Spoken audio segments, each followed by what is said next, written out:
Hello, my name is Jawahar Trivedi and I am going to speak to you about the law of copyright. In this short lecture, we shall discuss about some fundamental concepts relating to copyright.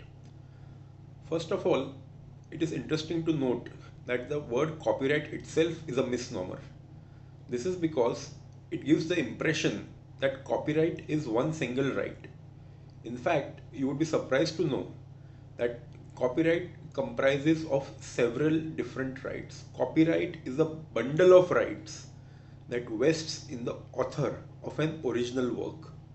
So, to give you an example, the right to translate is a part of copyright. The right to perform the work in public is a part of copyright.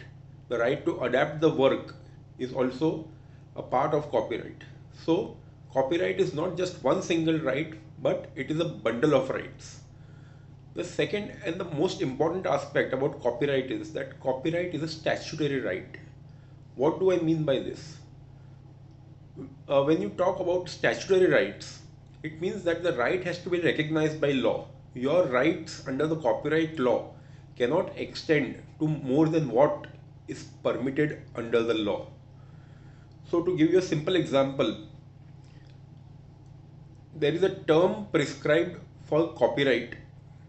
So, for a cinematograph film, the term is 60 years, commencing from the next year in which the film is released. Similarly, the Copyright Act clearly defines the six kinds of works in which copyright can subsist. So, say for example, you if you look at section 13 of the Copyright Act, it provides that copyright can only subsist in literary, dramatic, musical, artistic works, sound recording, or cinematograph films. So, if you want to copyright something and if that particular thing does not fall within any of these six categories, then you cannot get copyright registration.